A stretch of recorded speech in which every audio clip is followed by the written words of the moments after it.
1장 1절 말씀 우리 한 목소리로 함께 읽도록 하겠습니다. 시작. 여호와께서 회막에서 모세를 부르시고 그에게 말씀하여 이르시되. 본문은 이제 말씀 본문은 이제 레위기 1장 1절로 했지만 아마 성경책 없으신 분들은 좀 이렇게 옆에 분하고 같이 보시고 하셔서 하셔야 될 것입니다. 왜냐하면 레위기를 좀 많이 볼 겁니다 오늘. 이스라엘 처치의 새 예배당을 준비하신 이레 하나님을 찬양하고요. 또 성도의 예배 가운데 함께하신 임마누엘 우리 주님을 경배합니다. 또 하나님의 말씀을 우리에게 주시고 예수 그리스도를 머리로 삼아 한 몸된 교회를 이루시는 성령 하나님을 사모합니다. 아까 찬양할 때 저만 앞에서 혹시 춤춘 건 아니죠? 아까 인도자 분이 전도사님이 그렇게 말씀하셔서 저 뒤에 눈이 안 보여서 저 다 같이 하시는 줄 알았는데 저만 했으면 그건 이제 안 됩니다. 너무 좋잖아요. 그죠? 너무 좋죠? 기쁘죠? 또 이렇게 또 예배당을 또 이렇게 또 헌신해 주신 우리 형제님도 참 감사합니다. 자, 히스예브 처치의 주일 강단에서는 에베소 성경 말씀을 받아서 지금까지 해왔는데 오늘은 이제 가로수길 예배당에서 첫 예배를 드리는 것을 맞이해서 주님께서 요한계시록에서 에베소 교회에 대하여 책망하신 적이 있어요. 그죠? 뭐라고 책망하셨어요? 너의 처음 사랑을 버렸느니라라고 책망을 하셨다고요. 에베소서 말씀을 쭉 하면서 그 책망의 말씀을 좀 떠올리면서 과연 우리의 하나님을 향한 처음 사랑, 우리의 하나님을 향한 처음 마음이 무엇이었는지를 다시 떠올리고 그 사랑, 그 마음을 이 새롭게 하는 시간, 이 새 예배당에서 그 마음을 새롭게 하는 시간이 되었으면 좋겠다라는 생각을 해야 했어요. 사랑하는 성도 여러분, 이곳은 예배당입니다. 그죠? 예배당이 왜 필요한가요? 자, 학교는 학문을 가르치고 배우는 곳이고 병원은 환자를 치료하는 곳이죠. 회사는 일에서 경제적 가치를 창출하는 곳이에요. 그럼 교회는요? 우린 지금까지 에베소서를 통해서 교회란 무엇인가에 대하여 꽤 많은 시간을 배웠어요. 몇 달에 걸쳐서 배웠어요. 근데 그런 교회에서 하는 일로서 가장 중요하고 본질적인 것이 무엇이냔 말이에요. 저는 누가 뭐라 해도 그건 예배라고 생각합니다. 교회의 가장 본질적인 일 중에 가장 중요한 것은 누가 뭐라 해도 예배예요. 그리고 예배당은 예배를 드리기 위하여 필요한 공간이에요. 예배를 드리지 않으면 예배당은 필요 없는 곳입니다. 이것이 예배당인 곳은 이곳에서 예배를 드리기 때문이에요. 이곳에서 회의를 하면 회의실이 되는 것이에요. 예배당은 예배를 드리기 위하여 필요한 공간입니다. 그럼 예배가 뭐냔 말이에요. 예배가. 사도 바울은 로마서 12장 1절에서 너의 몸을 하나님이 기뻐하시는 거룩한 산 제사로 드리라. 이는 너희의 드릴 영적 예배니라 라고 말씀하셨죠. 자, 산 제사. 자, 예배를 거룩한 산 제사라고 했단 말이에요. 자, 구약의 제사는 예수 그리스도 안에서 모두 완성되었죠. 그런데 그럼에도 불구하고 지금 제사라고 하는 까닭이 무엇이냐는 것이에요. 구약의 제사의 형식으로 우리가 동물 제사를 드리지 않죠. 드려서도 안 되죠. 하지만 그 제사의 정신과 원리는 지금 우리의 예배 안에도 깃들어 있어야 한다라는 것이에요. 그런 의미에서 오늘 레위기 말씀을 통해 예배가 무엇인지, 예배자가 세상 속에서 거룩한 산 제물, 즉 삶으로서 드리는 예배가 무엇인지를 알아보려고 이제 하는 것이에요. 이 새 예배당에서 우리가 이전과 다른 건 이 강대상에 서보시면 알지만 아까 찬양 시간이 평소보다 좀 길었죠. 왜냐하면 시계가 없어요. 이전 예배당에서는 저 앞에 시계가 있어서 앞에서 하는 분들이 이제 대충 시계를 맞추는데 시계가 없습니다. 저도 시계가 없어요. 무슨 말이냐면 그냥 갈 거라는 거예요. 쭉 갈 겁니다. 그러니까 저도 시계를 안 보니까 우리 성도님들도 시계 보지 마시고 그냥 말씀을 쭉 들으시기 바랍니다. 자, 먼저 예배라는 용어의 의미를 한번 볼게요. 예배는 히브리어로 아바드예요. 이 말은 노예가 주인을 섬길 때 쓰는 단어입니다. 주인은 노예의 생사 여탈권을 갖고 있어요.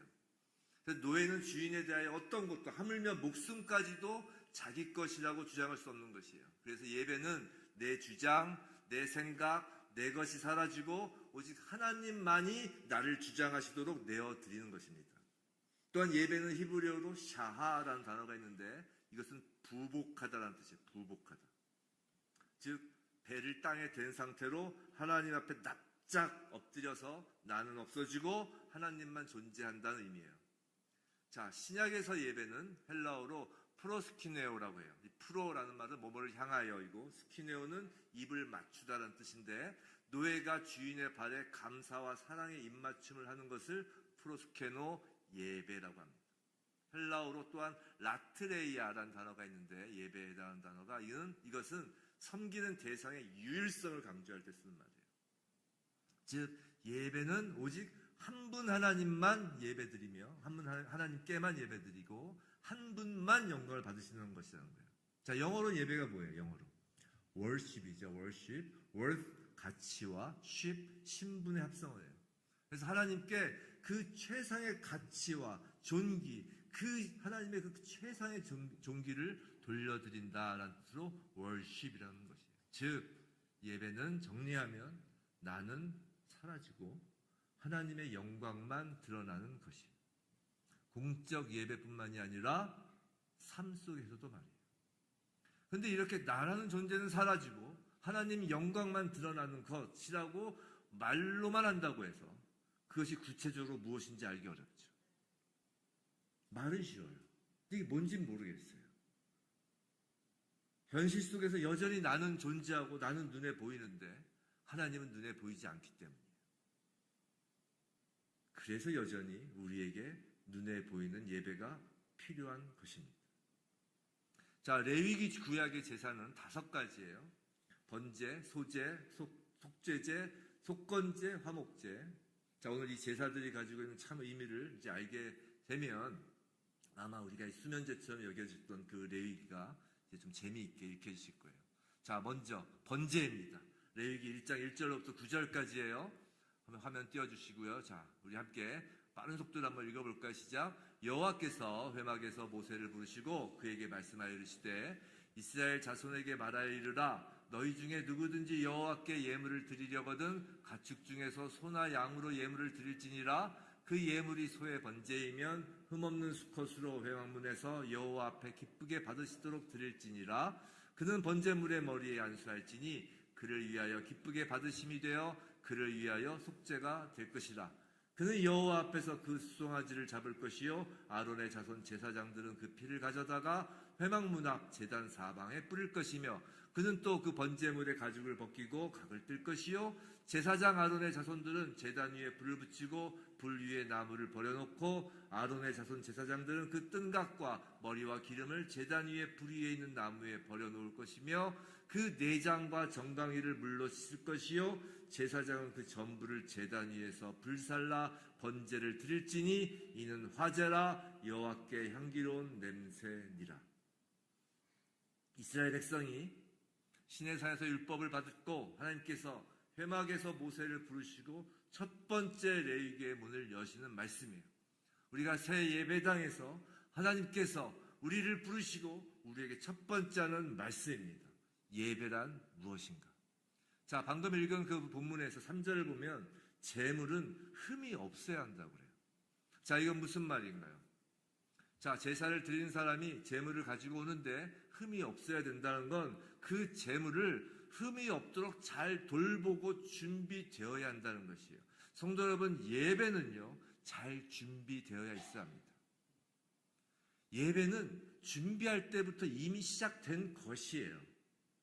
그래서 토요일 밤에 막 늦게까지 TV 보고 토요일 밤에 친구들과 웃고 떠들고 막 놀고 그리고 그 다음날 예배를 잘 드릴 수 있을까요? 그렇지 않은 거예요. 예배는 준비가 되어 있어야 하는데 예배 시간에 딱 맞춰서 막 헐레벌떡 오고 시작 찬양 건너뛰고 그냥 늦게 와서 겨우 설교 시간 맞춰서 목사님이 설교할 때 나 왔어요 이렇게 눈 맞추려고, 이건 준비가 전혀 안 돼 있는 것이에요. 우리 신앙의 선배들, 그 첫사랑을 간직하고 예배를 드렸던 우리 신앙 선배들은 일주일 내내 새 돈을 따로 연보하려고 모았어요. 요새야 계좌이체 쫙 하니까 그렇지만 그 당시에는 정말 새 돈이 생기면 그걸 연보하려고 모았다고요. 그리고 그 전날 새 돈이 없으면 어떻게 했어요? 다리미질 했어요. 마땅한 교통수단이 없어서 몇 시간을 걸어가야 했음에도 예배당에 늦지 않으셨습니다. 근데 언제부턴가 성도가 예배에 참석만 해도 감사한 것이 되었어요. 솔직히 여러분 자신에게 물어보시기 바랍니다. 내가 예배에 참석하는 것을 누군가 고맙게 여겨야 하나요? 아니면 내가 예배에 참석할 수 있다는 것이 고마운 일인가요? 솔직하게 물어보십시오. 내가 예배에 참석하는 게 누군가 고마워, 하물며 목사가 고마워해야 되나요? 예배에 참석하는 것을? 아니면 내가 예배에 참석할 수 있다는 것이 고마운 건가요? 예배를 준비하는 모습을 보면 내 속마음이 어떤지를 알 수 있는 거예요. 또 3절에서 여호와 앞에 기쁘게 받으시도록 드릴지라라고 합니다. 성도 여러분, 예배는 내 기분이 좋아지고 내 감정을 만족시키며 내 눈에 보기 좋은 것이 아니에요. 자칫 예배가 회중의 만족을 추구하고 또 요새는 방송으로까지 송출되니까 방송을 보는 사람에게 감동을 주기 위한 것에 치중하려고 하는데 그건 예배가 아니라 쇼예요. 옛날에 가톨릭 교황청에서는 남자 어린이 합창단이 있는데 지금도 있는 것으로 알고 있는데 옛날에는 그 남자아이들이 미성이 되게 아름답잖아요. 그 어린 남자아이들. 근데 그 아름다움을 유지하기 위해서 옛날엔 변성기가 올 때면 거절했다는 것이에요. 듣는 교황과 회중들의 귀는 즐거울지 몰라도 하나님께서 그 소리를 기뻐하셨겠어요? 그런 의미에서 언제부턴가 교회를 휩쓸고 있는 그 열린 예배라는 것은 여러 가지로 점검해 봐야 돼요. 열린 예배가 뭐냐면 초신자들을 이렇게 교회에 초대해서 이제 여러 가지 이제 소위 말해서 문화적인 오락거리를 제공하는 것이죠. 아무리 초신자를 그렇게 교회로 끌어들이는 것이 목적이라고 해도 인간 중심적인 요소가 강해지고 세속적인 오락 문화와 혼합되면서 그런 예배 문화를 처음으로 접하고 점점 그런 문화에 젖어드는 신자가 예배는 원래 사람의 마음에 감동을 주는 거구나 라고 생각하게 되고 실제로 많은 예배가 그렇게 변질되고 있는 것을 우려하지 않을 수 없는 것이에요. 예배는 오직 하나님이 기뻐하시는 것이 중요합니다. 4절 그는 번제물의 머리에 안수할지니라고 했어요. 자, 안수는 이제 제물의 위에 안수를 하는데 안수는 제사장이 하는 것이 아니에요. 제가 여러 번 말씀드렸죠. 번제를 드리는 사람이 직접 합니다. 여기서 안수한다는 것은 전가하는 것을 의미해요. 전가하는 것을. 즉 죄를 전가하는 것이에요. 그렇기 때문에 반드시 뭐가 전제돼요? 나에게 죄가 있다는 것을 인정하는 것이에요. 내가 죄가 없다고 생각하는데 뭐하러 안수해요? 나에게 죄가 있다는 것을 인정하는 것을 전제로 안수하는 것이에요. 그래서 예배는 반드시 예배자 자신에게 죄가 있다는 사실을 인정하는 깊은 회개를 동반하는 것입니다. 그래서 보통 참회의 기도가 예배 순서 앞에 있는 것이에요. 성도 여러분, 죄로부터 기독교는 시작되는 것이에요. 기독교는 거룩에서 시작되지 않았어요. 죄로부터 시작된 것이에요. 죄를 인식하고 회개가 나와야 하나님의 용서를 경험하는 것이에요. 그리고 그렇게 하나님의 용서를 경험한 사람은 절대 예배를 경홀히 여길 수 없다는 것입니다. 자, 5절, 6절. 자, 제사를 드리는 사람은 직접 그 송아지를 죽이고 가죽을 벗기며 각을 뜹니다. 남이 대신해 주는 것이 아니라 제물을 가지고 그 제사 드리는 그 사람 자신이 직접 하는 것이에요. 직접 제물을 죽인다는 것이에요. 안수하여 이제 내가 전가된 그 제물을 내가 직접 죽인다는 것은 무슨 말이냐면 바로 나 자신을 죽인다는 것이에요. 가죽을 벗기면서 자신의 위선의 가면을 벗습니다. 각을 뜨면서 자신의 죄를 빠짐없이 하나님 앞에 내어놓는 것이에요. 또 9절에서는 내장을 모두 씻어낸다고 했어요. 자, 내장을 씻으면서 자신의 마음의 죄까지 다 내어놓는 것이에요. 무엇을 사용해서 죽이나요? 무엇을 사용해서 가죽을 벗기고 각을 뜨나요? 무엇을 사용하나요? 바로 날선 칼을 사용한다고요. 그 날선 칼이 뭐라고요? 오늘 대표 기도하실 때 말씀하신 것처럼, 기도하신 것처럼 히브리서 4장 12절 말씀, 하나님 말씀은 살아있고 활력있어 좌우의 어떤 검보다도 예리하여 혼과 영과 및 관절과 골수를 찔러 쪼개는 것이에요. 그래서 우리의 마음의 생각과 뜻을 판단하시고 감찰하시는 것이에요. 그 앞에 우리는 다 벌거벗은 것처럼 드러나는 것이에요. 그 칼이 바로 하나님 말씀이라고. 그래서 예배 시간에 말씀이 선포되는 것이에요. 우리 자신을 죽이라고, 내가 내 자신을 죽이라고 칼을 들려주는 것이에요. 나의 가죽을 벗기고 각을 뜨라고 하는 것입니다. 만약 말씀 선포 가운데 내가 죽는 고통과 괴로움이 없으면 설교자의 설교가 잘못된 것이거나 아니면 내가 죽을 생각이 없어서 그 칼날을 가지고 다른 사람을 정죄하기만 하기 때문인 거예요. 좌우의 날선 검과 같은 말씀이 지금 돌아다니고 있는데 어떻게 졸 수가 있어요? 내 눈앞에 날선 칼날이 막 돌고 있는데 어떻게 한눈을 팔 수가 있어요? 하나님 말씀 앞에서 내 안에 모든 죄된 습성과 중독이 끊어져 나가야 되는데 전화가 온다고 중간에 나가고 두리번거리고 아기가 있다고 뒤돌아보면서 왜 저래? 이런 경황이 어딨냔 말이에요. 그냥 자기가 원하고 바라는 소원만 이루려고 예배당에 오기 때문에 예배에 대한 심각함이 없는 것이고 말씀이 나에게 들려지는 칼이 아니게 되는 거지. 예배는 하나님의 백성에게 가장 중요한 거예요. 예배를 경홀히 여긴다면 아직 그리스도인이 아닌 것입니다. 다음으로는 소재예요. 두 번째 소재, 레위기 2장 1절 2절 우리 함께 읽어보겠습니다. 시작. 누구든지 소재의 예물을 여호와께 드리려거든 고운 가루로 예물을 삼아 그 위에 기름을 붓고 또 그 위에 유향을 놓아 아론의 자손 제사장들에게도 가져갈 것이요 제사장은 그 고운 가루 한 움큼과 기름과 그 모든 유향을 가져다가 기념물로 제단 위에서 불사를 지니 이는 화제라 여호와께 향기로운 냄새니라. 오늘 새 예배당에서 첫 예배라서 막 말씀도 막 신나고 은혜롭고 그럴 줄 알았지만 막 칼로 난도질하고 있으니 근데 이것이 은혜입니다. 예배가 살아야 우리의 삶이 사는 거예요. 예배가 살아야 지역도 사는 것이고요. 예배가 살아야 나라도 사는 것이에요. 자, 소재는 충성과 헌신을 상징하는 제사예요. 이 정도인지 알고 계세요. 소재는 충성과 헌신을 상징하는 제사입니다. 자, 소재, 곡식을 하얗게 빻아서 드린다는 것이. 그래서 소자는 이제 한자어로 힐소자예요. 그래서 소복할 때 흰 옷을 소복 그러잖아요. 힐소자예요.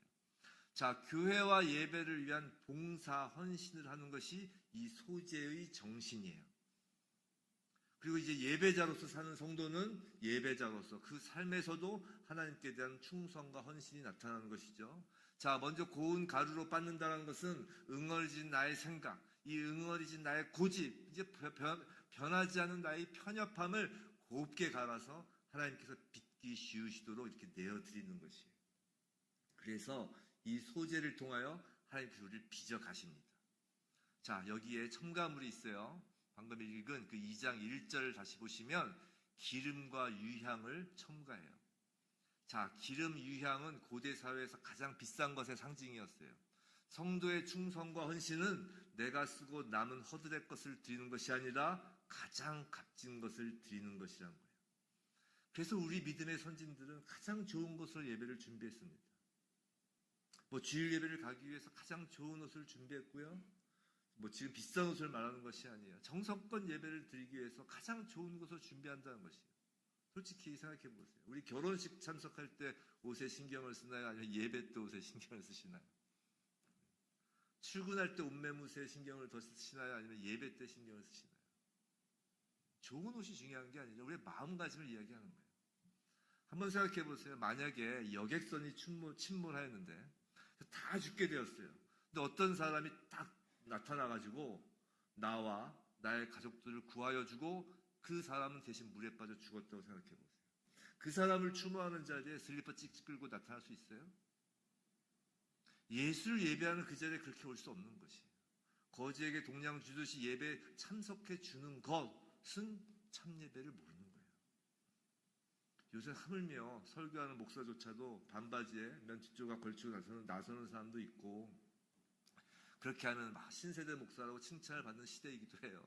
젊은 사람과 공감이 능력이 좋다 막 그러면서. 근데 그건 형식에 얽매이지 않는 자유로운 것이 아니라 버릇이 없는 거예요. 제가 이제 옛날 사람이 됐나요? 버릇이 없는 거예요. 보이지 않는 하나님이라고 해서 참 예의 없게 하는 경우가 많습니다. 시간도 가장 좋은 것으로 드리는 것이에요. 교회 봉사를 자신의 이익을 위한 여러 가지 스케줄 뒤에 시간이 남아서 하는 것으로 거짓 동장주도 생각한다는 건 잘못이라고요. 왜 늘 교회 일은 뒷전으로 밀려나는지 아세요? 그것이 나에게 이익을 주지 않기 때문이에요. 나에게 가장 이익이 되는 일에 시간을 먼저 쏟아붓고 시간이 남으면 뭐 교회 일에 봉사를 좀 해볼까라고 한다면 하지 마세요. 그건 아직 어린아기일 뿐이에요. 그거는. 예배당을 새롭게 이전하면서 이제부터 이제 찬양팀이 하루 전에 모여서 예배를 준비하는 연습과 기도의 시간을 갖기로 했어요. 그럼 찬양 연습을 어떻게 생각해야 하나요?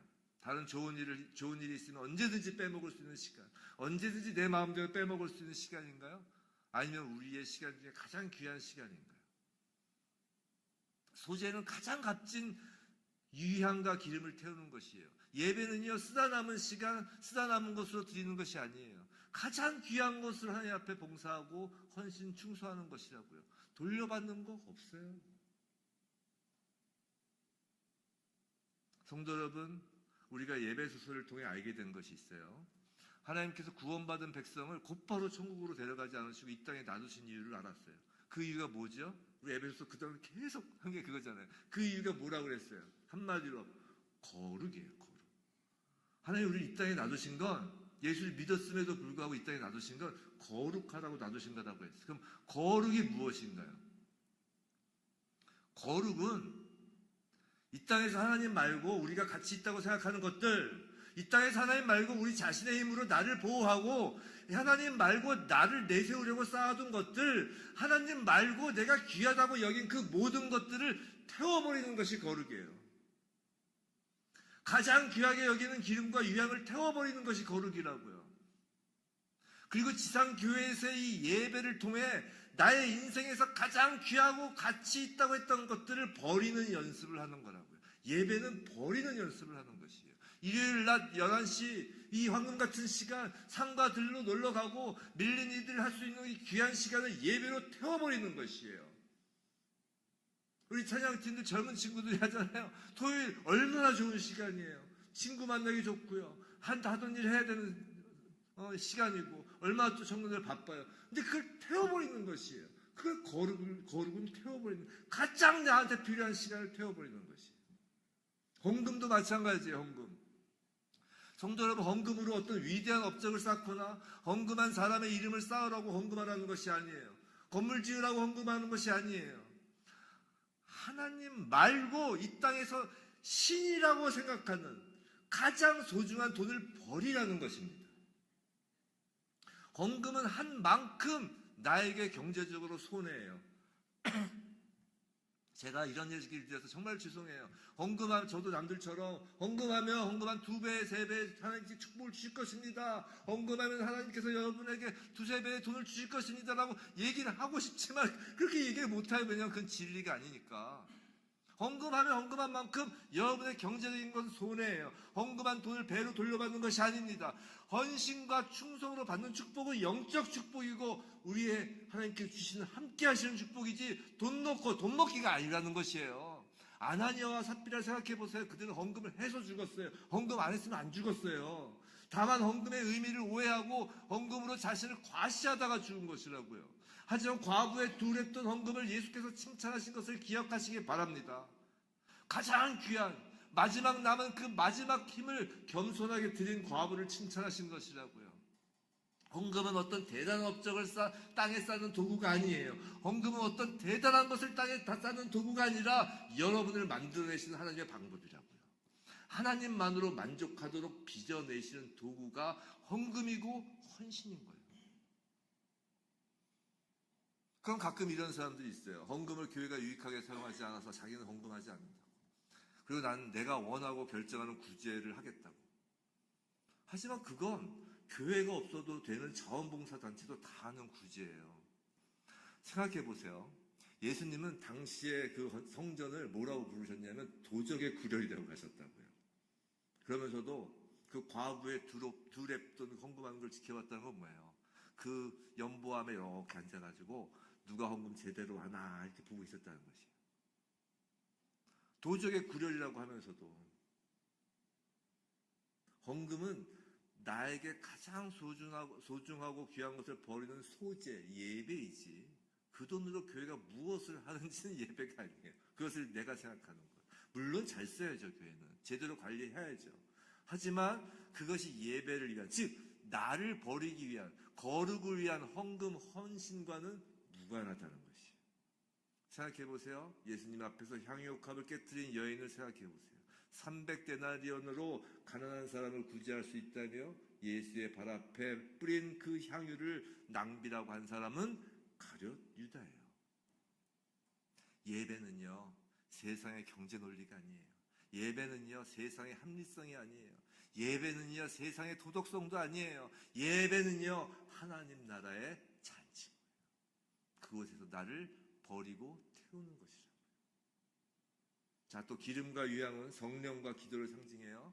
이것은 성도의 헌신은 성령의 조명 아래 기도로 행해지는 것이어야 함을 의미하는 것이에요. 즉 성도의 헌신과 충성은 내가 기분 좋을 때 하고 내가 기분 나쁘게 하고 나쁠 때 안 하고 그런 내 기분에 따라 하고 말고의 문제가 아니라는 것이에요.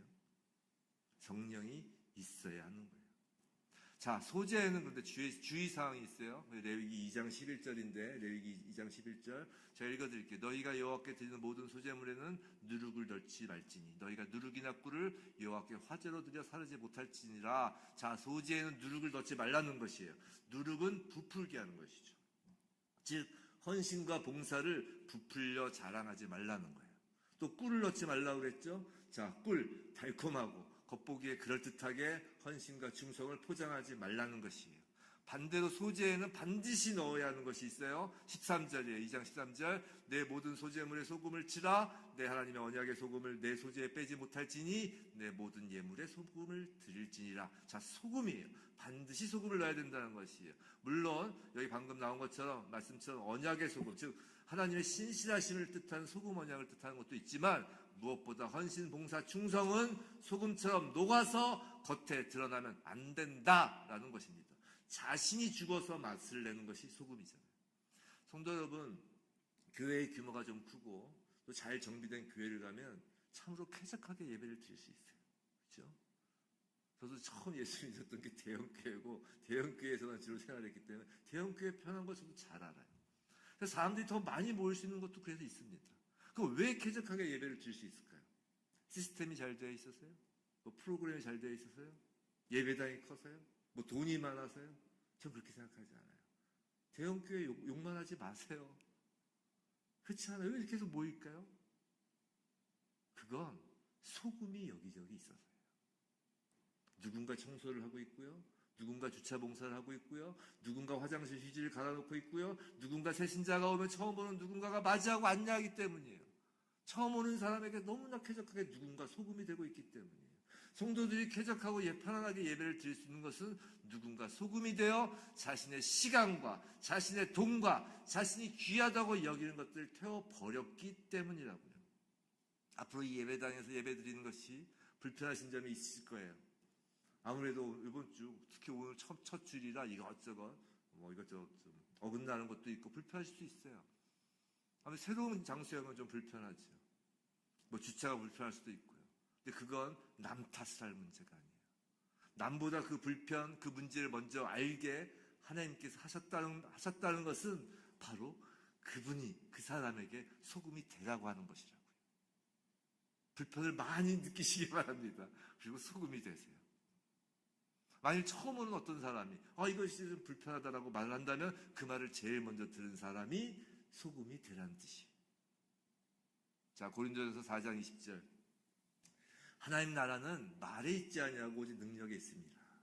이 말씀 다들 잘 아시죠? 하나님 나라는 말에 있지 아니하고 오직 능력에 있습니다. 자, 이 말씀은 사도 바울이 고린도 교회에게 쓴 편지에 나오는 말씀이에요. 자, 고린도 교회는 참으로 말이 많은 교회였어요. 방언, 예언 등 말로 하는 은사도 넘쳐나는 교회였어요. 근데 하나님 나라는 말에 있지 아니하고 오직 능력에 있다고 합니다.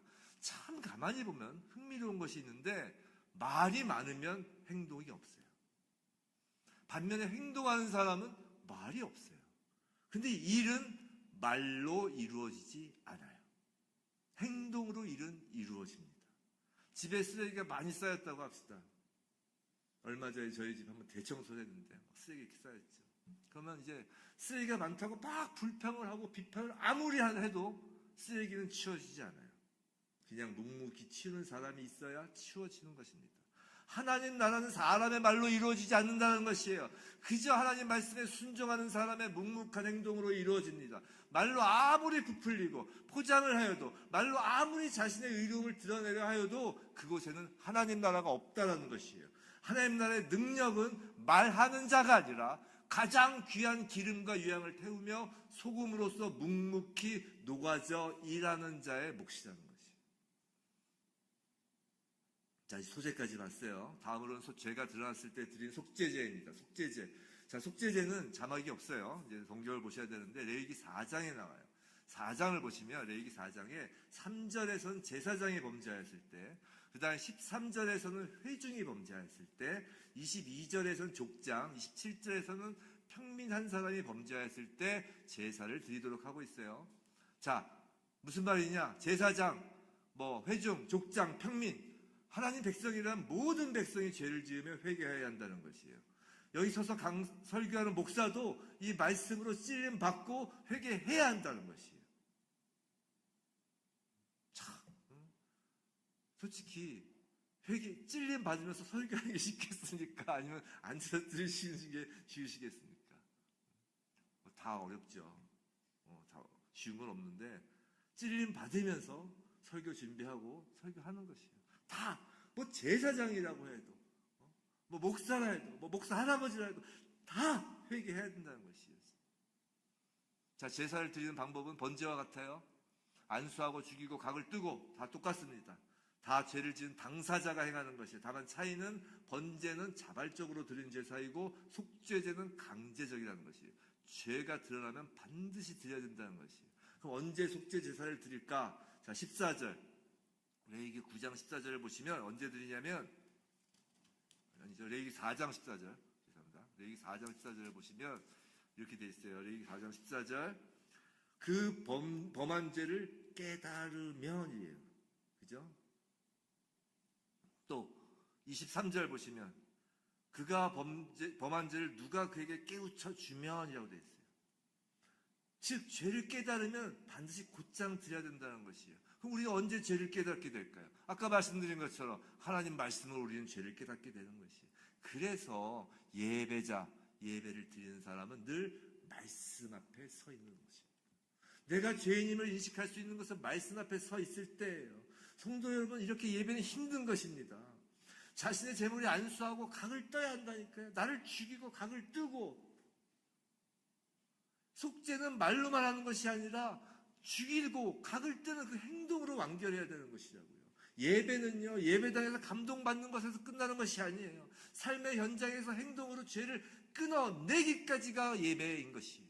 예배의 끝은 찬양하면서 눈에 눈물이 나고 말씀을 들으면서 손으로 가슴을 치는 것이 아니라 예배의 끝은 죄를 지은 눈을 뽑아버리고 죄를 지은 손을 잘라내는 것이 예배의 끝이라고요.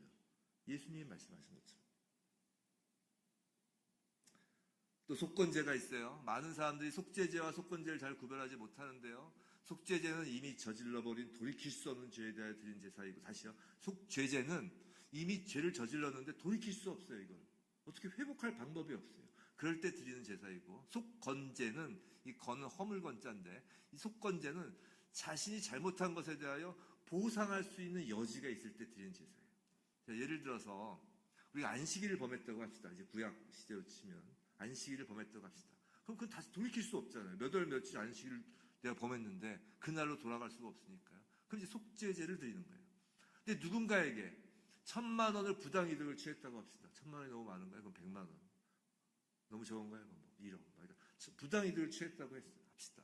처음에는 내가 머리를 잘 굴려서 이익을 취했다라고 생각했는데, 즉 그것도 내 노력이라고 생각했는데, 머리를 잘 굴린 내 노력이라고 생각했는데, 말씀 앞에서 그것이 죄라는 것을 알게 되면 그 부당하게 얻은 이익을 상대에게 돌려주고 성전에 가서 속건제를 드리라는 것이. 이해가 되셨죠? 회복할 수 있는 건 속건제. 자, 레위기 5장 14절 이하에서 이제 속건제에 대해 나오는데, 자신이 취한 이익에 5분의 1을 더하여서 속건하도록 되어 있어요. 이 속건제의 정신이야말로 이 바른 예배를 위해서는 예배당 안에서만 경건한 척하면 안 된다는 것이에요. 그 삶이 예배에 합당한 삶이 되어야 한다는 것이에요. 예를 들어서 어떤 사람이 남의 돈을 떼먹고 피해를 준 후에 자기는 하나님 앞에서 모든 죄를 사함받았다라고 하면서 예배드린다면 그 돈을 떼먹힌 사람이 보고 뭐라고 하겠냐는 것이에요. 너의 하나님은 용서할지 몰라도 나는 너를 용서하지 않겠다고 하는 거 아니에요. 그런 예배가 올바른 예배가 될 수 없다는 것입니다. 예배의 정신은 가서 갚으라는 것이에요. 갚을 수 없으면 무릎을 꿇고 용서를 구하라는 것입니다. 미안하다고 말을 하라는 것이에요. 그렇게 관계를 유지하고 예배하라는 것이에요. 세상 사람들이 기독교인을 향해 손가락질 하는 이유가 뭔지 아세요? 그건 이 세상에서 뭔 짓을 하더라도 똑같이 잘 먹고 잘 살려고 남들과 똑같이 살면서 저 죽어서 저 하늘에까지 가서도 한 자리 차지하겠다고 하는 아주 이기적인 짓들이라고 생각하니까 손가락질 하는 거라고요. 오네시모라고 하는 노예가 있었어요. 그가 이제 로마에 이제 가서 바울을 만나죠. 로마 감옥에 있는 바울을 만납니다. 이 오네시모는 주인 이름이 빌레몬이에요. 그래서 주인인 빌레몬으로부터 도망친 노예였다고요, 오네시모가. 근데 그냥 도망친 것도 아니고 돈을 훔쳐서 도망쳤어요. 당시 노예의 생사여탈권을 지닌 주인은 도망친 노예를 죽여도 되었잖아요. 근데 그런 오네시모가 주인의 돈을 훔쳐서 주인으로부터 도망친 오네시모가 감옥에 같이 바울을 만나고 회심을 합니다. 그 회심을 한 오네시모에게 바울이 뭐라고 그래요? 가라고 그러잖아요, 빌레몬에게. 가면 죽는데 빌레몬에게 돌려보내요. 그러면서 이제 써준 편지가 빌레몬서죠. 훔친 돈은 내가 갚아줄게. 바울이 그렇게 이야기하면서 오네시모에게 빌레몬에게 오네시모를 좀 받아줘라 라고 보냅니다. 관계를 회복하는 거예요. 너희가 정말 예수를 믿고 회심했다면 관계를 회복하라는 것입니다. 이건 돈을 갚느냐 마느냐의 문제가 아니라 하나님과 이웃과의 관계를 바르게 설정하고 성실하게 그 관계에서 요구되는 의무를 다하라는 것이에요. 그 관계에서 요구되는 의무를 다하는 것, 이것을 뭐라고 그랬어요? 제가 에베소서 강의하면서 관계에서 요구되는 의무를 다하는 것, 그게 의라고 그랬잖아요. 의. 하나님 사랑, 이웃 사랑이란 계명의 대원칙, 즉 이웃과 바른 관계 속에서 하나님과 올바른 예배가 되는 것이에요. 관계가 바르게 정립되지 않으면 예배는 의미가 없는 것이에요. 쉬운 거예요. 상대가 받아주든 말든 일단 사과하라는 것입니다. 훔치고 빌린 돈을 갚아주고 못 갚으면 미안하다고 용서를 구하고 사과하라는 것이에요. 남을 실컷 괴롭히고 남의 돈을 떼어먹고도 예배가 될 수 있다고 생각한다면 그건 어불성설이라는 것이에요. 그래서 예수님도 마태복음에서 내 형제들에게 원망드릴 만한 일이 생각나거든 뭐라고 해서 예물의 제사 그냥 두고 가서 먼저 형제와 화목하고 그 후에 와서 예물을 드리라고 했죠. 이것이 속건제의 정신입니다. 근데 만일 갚을 사람을 찾을 수 없으면 어떻게 돼요? 갚을 사람을 찾을 수 없을 때 그럴 수 있잖아요. 근데 갚을 능력이 되는데 찾을 수가 없어. 민수기 5장 7절 8절에 그 내용이 나와요. 민수기 5장 7장 8절. 자, 그 지은 죄를 자복하고 그 죄값을 온전히 갚되 5분의 1을 더하여 그가 죄를 지었던 그 사람에게 돌려줄 것이요. 8절 우리 함께 읽어볼까요? 시작. 만일 죄값을 만한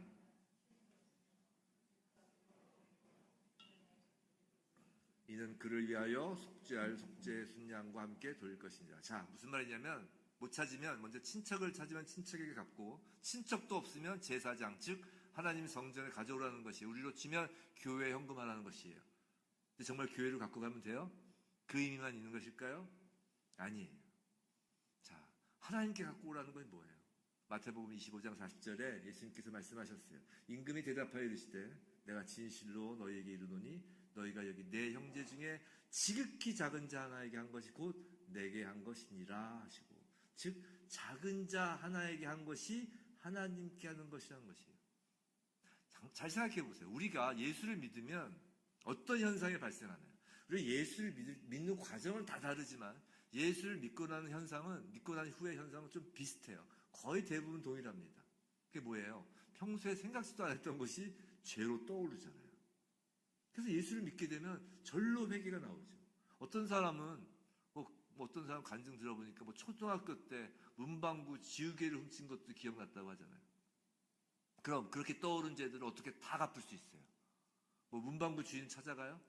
그 친척 찾아서 지우개값 5분의 1을 더해서 갚나요? 다 갚을 수 없잖아요. 그래서 우리는 지극히 작은 자 하나에게 한다는 것이에요. 교회의 구제는 그런 것이라고요. 우리가 잘나서 하는 것이 아니라 우리가 죄인이어 사는 것이 교회의, 성도의 구제라고요. 자, 마지막으로 화목제입니다. 이것은 잔치제사예요.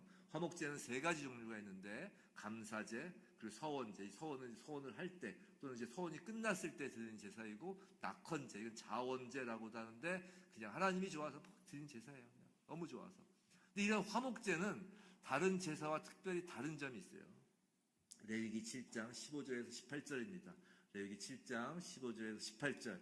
우리 좀 리프레시하는 김에 한번 다 함께 읽어보겠습니다. 시작. 감사함으로 드리는 화목제물의 고기는 드리는 그날에 먹을 것이요 조금이라도 이튿날 아침까지 두지 말 것이니라.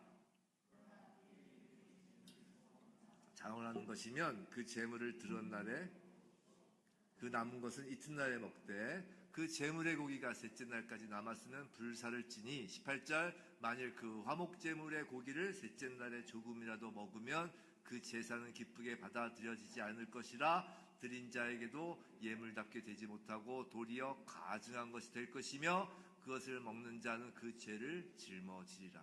자, 감사제는 보면 이제 아까 세 가지가 있다고 했어요. 근데 그 중에 감사제는 그 당일에 다 먹어야 되고, 서원 자원제이면 적어도 그 이튿날까지 다 먹으라는 것이에요.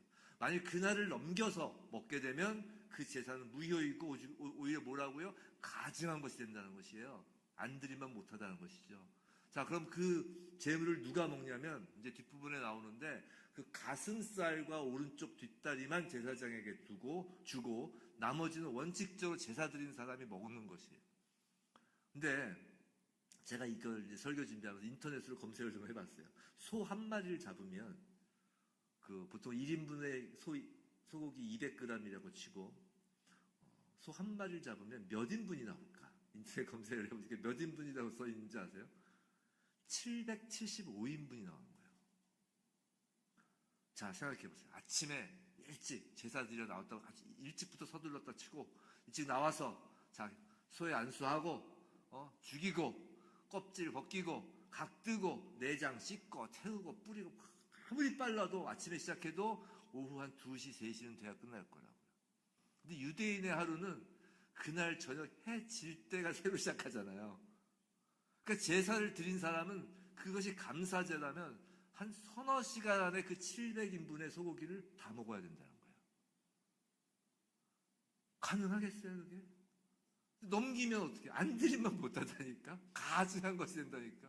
그러니까 어떻게 해요? 자기 친구, 친척 다 불러서 먹어요.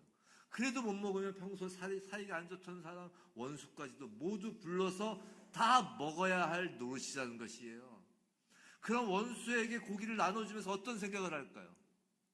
아, 원수와 화목해야 하나님과 화목도 온전히 이루어지는 거구나 라고 생각하라는 것이에요. 자기 혼자 그 700인분을 다 먹겠다고 끌어안고 있지 말고.